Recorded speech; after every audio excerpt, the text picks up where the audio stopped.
But I am not ready to give up on Bo Nix. That was my takeaway from last night. Did he have one of the most embarrassing throws of the season? Yes. Which time? The one where it landed right between the two wide open receivers. This one right here, actually. Look at this man. Oh, the vision in the pocket. Oh, and yeah. Okay. The one. What sound effect do you give this ball as it hits the field? Oh, wait, I want to give it a try. Okay. Okay.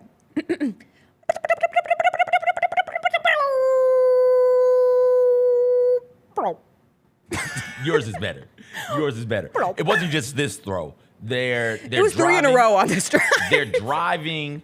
It stands out to me because I was thinking, oh, that's ball game right there. When you miss an interception that clearly, you usually that's it. And then the Broncos got a score out of it also. Driving late in the first half, 13-3, he threw one that hit Tyrann Mathieu right in the hands. It's like, yo, if you squeeze that, if you catch that, you're down at the most, at minimum, you're down 13-3 at minimum. And they get the score out of that drive. And right then I was like, oh, okay.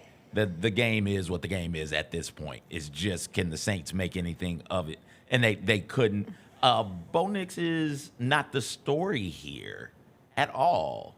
Bo Nix, if we had a third-string receiver who ran out there and caught 4 passes for 35 yards, we wouldn't spend any time talking about the third-string receiver. We just wouldn't, right? But Bo Nix is not, as long as he's not messing things up, Bo Nix is fine. That Broncos defense is really good right now. And they can ride that D as far as it'll take them. I look forward to seeing that defense go up against the Kansas City Chiefs in a couple of weeks. That's going to be fun. Now, I will say that Chiefs front will get pressure on Bo Nix. That Chiefs secondary will be hugged tight to those Broncos receivers who have given nothing because Bo Nix gives them nothing. So offensively, that Chiefs defense, I think, overwhelms the Broncos. But their defense is absolutely good enough to get them in the playoffs and to win them games in the playoffs, regardless of who the quarterback is, as long as they're not doing a Jameis type thing where they're or Will Levis. Will Levis just giving the ball away. As long as you're not doing that, that defense is really good. And I do think through 7 games, like Bo Nix did have more turnovers early in the season. He's a rookie. He was the 12th pick in the draft. That's why you do put attention on Bo Nix and all of the praise and confidence that Sean Payton has thrown his way thus far through his, very young career in the NFL. He's an old man coming out of college at the time that he did. But I will say he's gotten better. Like, he hit one throw over the middle last night, and I said, oh, if he could just do that consistently. I'm not ready to say he's never going to be able to do that. I think he is making better throws. He is becoming more consistent, more efficient with it. He's just not making enough of them where you're saying to yourself at the end of that game, the Broncos won because of Bo Nix. I'm with you. But the Broncos won because of their run game and their defense. Like, the combination of that. And Bo Nix does give you something with his legs. So if he can just become like a minutia better as a passer, I have hope. He looked like that against a Saints defense that hobbled at best. Yeah. Right? Like, the stuff isn't happening in a vacuum. Part of the reason the Lions last week beat the hell out of the Cowboys, injuries on the Cowboys side of the things, right? And it's the same as it pertains to this game. Part of the reason Bo Nix didn't look incompetent, dare I say look serviceable, part of the reason he's able to gash the Saints on the ground using his legs in a couple instances, they're down defensive players. They're down major defensive players, inside linebackers, cornerbacks, safeties, plural. So injuries do play a part of this in this as well. And by play a part in this, I mean not just the result, but just in how Bo Nix looks out there as a starting quarterback. I don't know if he can do that, what he will look like against actual good defenses. They played the Chargers last week. It has a formidable enough defense. They played the Chargers, looked fine.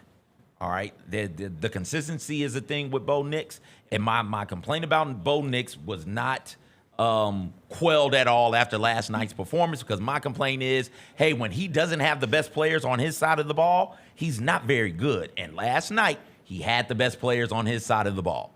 That's injuries were part of the reason why. But, hey, if you can guarantee me Bo Nix has the best players on his side, I'd rock with him every single time. But you can't guarantee that because this is the NFL. And there will be games where you don't have the best players on your side of the ball. What do you look like then? He doesn't have a great receiving core either. Let's be honest. What? Okay, tell me one. Is Cortland? Cortland Sutton has had many opportunities to prove himself as a premium. He didn't have a catch last night. Yeah, because Bo Nix is a bad quarterback. Yeah, but Cortland Sutton, I'm not putting Cortland Sutton in that world. Like, they don't have. I'm still not ready to give up on Jerry Jeudy, who's not with the Broncos anymore. Now he's with the sad Browns. And I'm just waiting for Jameis Winston to be able to have Jerry Jeudy as this number one target now that Amari Cooper is off with the Bills. But in terms of, like, people who had players who had a catch from Bo Nix last night, Troy Franklin, Javonte Williams, pass catching back, Marvin Mims, Devon Vile, Lil Jordan Humphrey, and Adam Troutman. I mean, give him no. Someone. Don't give him anything. Give him someone. Get rid of him. Get rid of him. Get rid of him. All right, now you're just talking crazy. Would you rather have Will Levis or Bo Nix? Would I rather eat a shit sandwich or vomit soup? Like, what are we talking about here? What do you mean? I guess Will Levis. He's bigger, and I think he can. I don't think he can. I can lie to myself when I squint. I can lie to myself and say, hey, Josh Allen also struggled a little bit in his first season and a half, 2 seasons. So maybe Will Levis is going through some growing pains. I can lie to myself if I squint. Those aren't good options. Those aren't. I just want to. Which one would you rather have? Bo Nix. Okay. Will Levis is a fool at this point. But I will say, and again, that goes back to your point of if Will Levis is playing with this Broncos defense, Will Levis is making enough boneheaded plays in a game where you are not winning 4 of your last 5. Because at some point, Will Levis is putting you in a position where either you're having to play from behind or giving up the ball in a critical moment of the game. I think some of that is also coaching. Sean Payton looked up and said, hey, you know what? No, we're not doing this with him. I'm not ready to put all the credit on Sean Payton. I think Sean Payton was able to ride on the tail of Drew Brees. I understand that. Do we think Sean Payton's a good coach? Yes. Definitively. I think so, yes. All right. The Jessica Benson Show with CJ Hurt, live every weekday at 8 a.m.